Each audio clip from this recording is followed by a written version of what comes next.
নবী 4 দায়িত্ব নিয়ে এসেছেন। তার 1 নম্বর হলো কোরআন তোমাদের সামনে পেশ করবেন, তেলাওয়াত করে শোনাবেন, কোরআনের বিধান তোমাদেরকে শোনাবেন।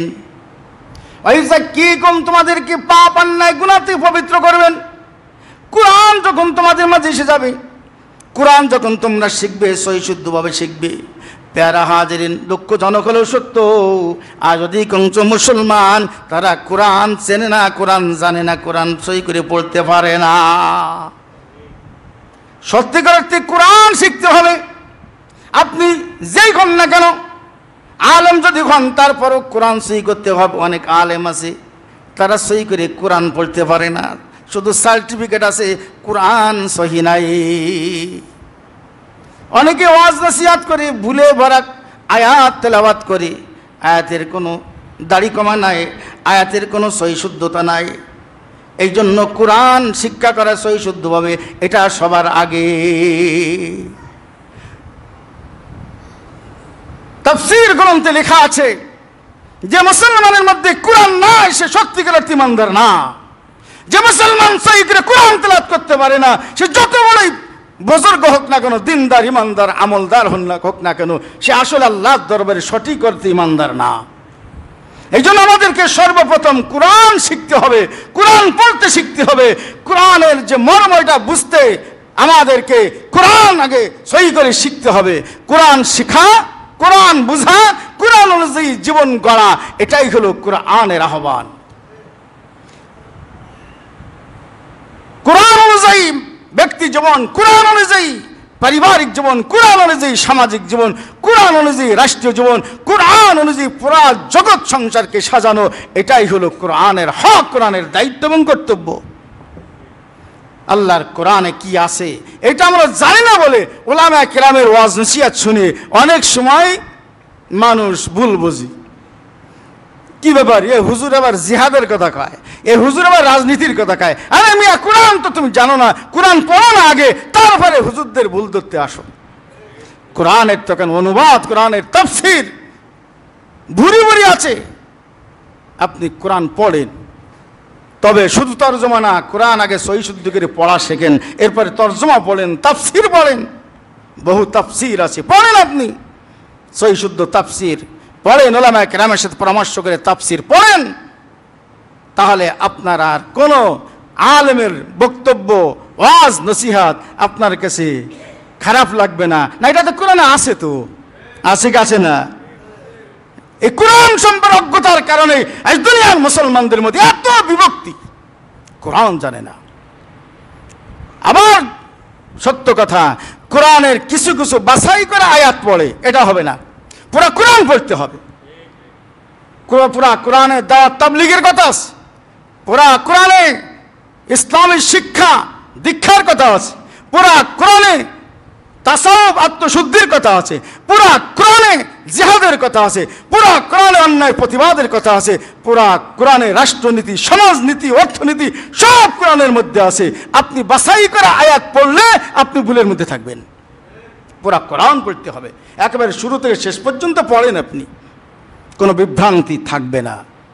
মানুষ যখন বাছাই করে করে পড়ে, তখন তার কপালে কি জোটে আল্লাহ নিজেই বলেন, ইদুল্লু বিহি কাসীরা।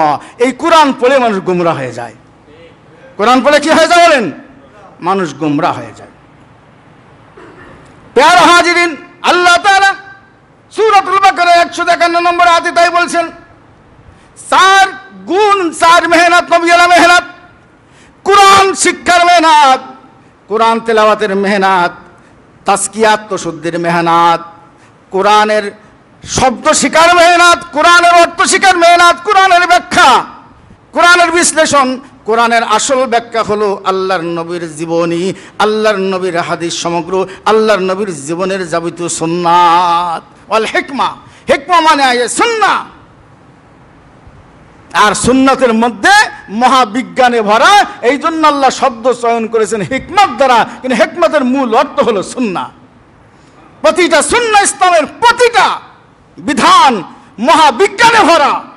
আজকে নাস্তিক মুরতাদেরা হতবাক, তারা কোরআনের সোর্সে এসে তারা আজকে কোরআনের সোহবত এসে, কোরআনের সান্নিধ্যে এসে তাদের ভুল ধরা পড়ছে।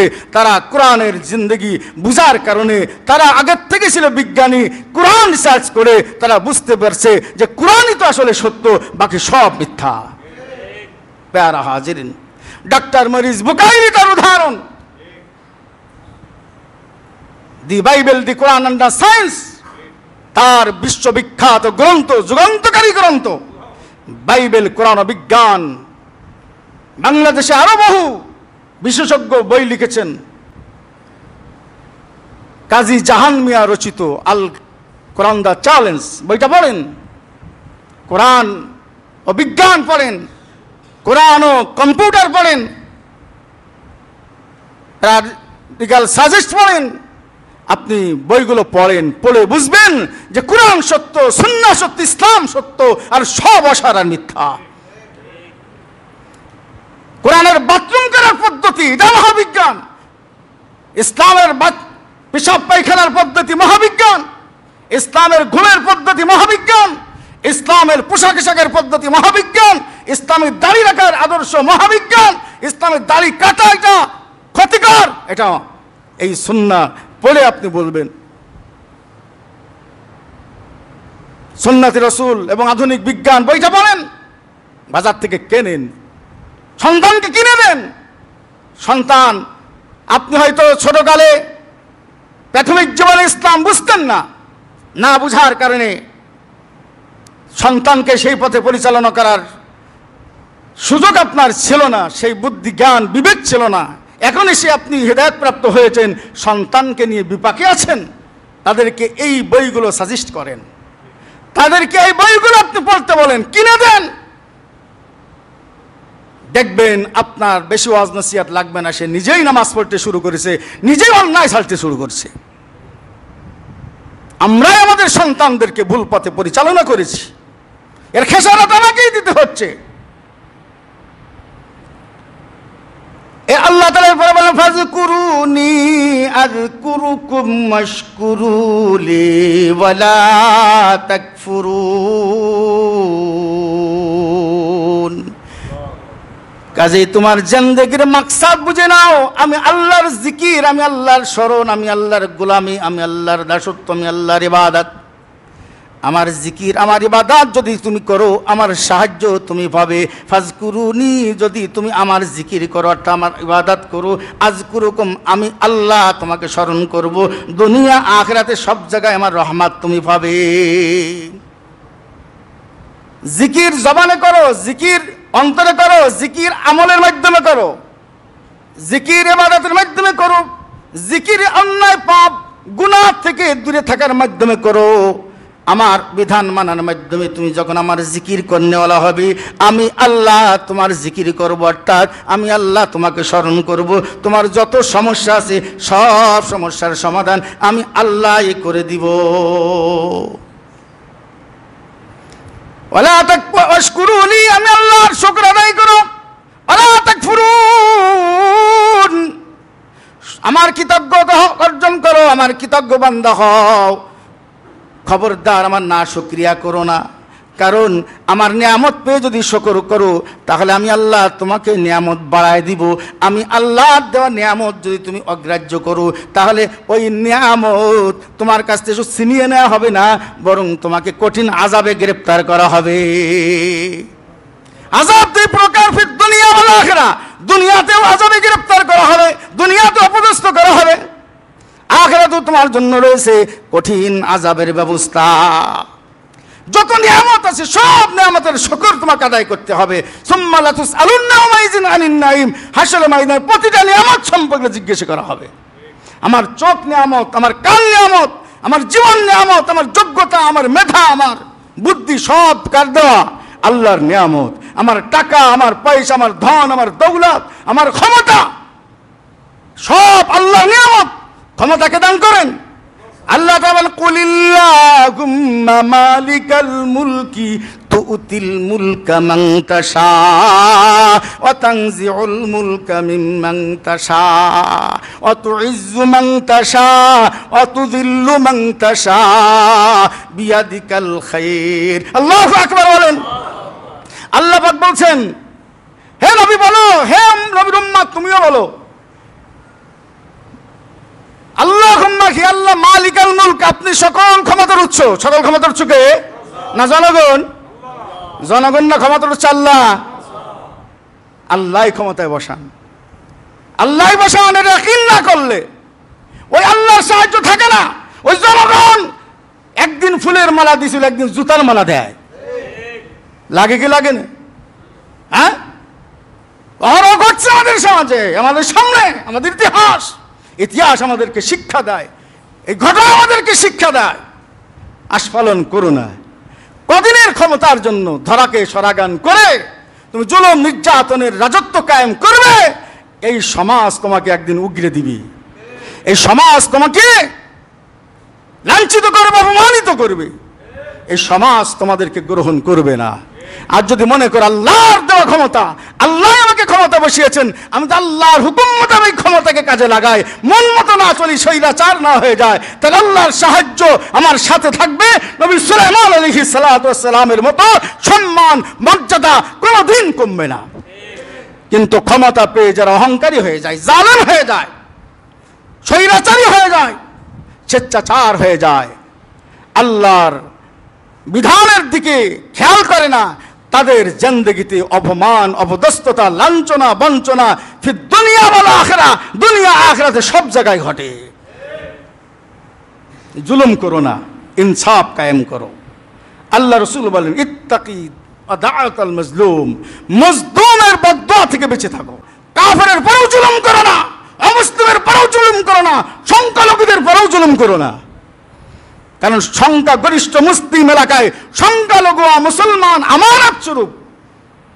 আল্লাহ রাসূল সাল্লাল্লাহু আলাইহি সাল্লাম বলেন, অমুসলিমদের উপরে যদি তুমি জুলুম করো, কাল হাসরের ময়দানে আমি নবী মুহাম্মদ সাল্লাল্লাহু আলাইহি সাল্লাম ওই মজলুম অমুসলিমের পক্ষ অবলম্বন করে আল্লাহর আদালতে মামলা দায়ের করব। আল্লাহু আকবার বলেন। এর নাম কোরআন, এর নাম সুন্নাহ, এর নাম ইসলাম। নিরপরাধ অমুসলিমের উপরই আঘাত করা যাবে না। ইসলাম আমাদেরকে শিক্ষা দেয় নাই। আল্লাহ তাআলা আমাদের ইসলাম বুঝার তৌফিক দান করুন। ইসলাম বুঝলে কোনো বিভ্রান্তি থাকতো না। আল্লাহ নবী বলেন, মুআজ রাদিয়াল্লাহু তাআলা আনহুকে যখন আমাদের গভর্নর করে পাঠাচ্ছিলেন, এই মুআজ, যে এলাকায় যাচ্ছ কাফের ইহুদিদের আবাসস্থল, আহলে কিতাবদের পদপীঠ, সেখানে তুমি তাদেরকে ইসলামের দাওয়াত দিবে। গ্রহণ করলে নামাজের দাওয়াত দিবে, গ্রহণ করলে যাকাতের দাওয়াত দিবে, সৎ কাজ আদায়, অসৎ কাজ নিষেধ করবে। এবং ইত্তাকি দাওয়াতুল মজলুম, খবরদার মজলুমের বদদুয়া থেকে কিন্তু বেশি থাকবে। হলো সে কাফের, কাফেরের বদদুয়া করাবে না। কারণ বদদুয়া এবং আল্লাহর আরশের মাঝে কোনো পর্দা থাকে না।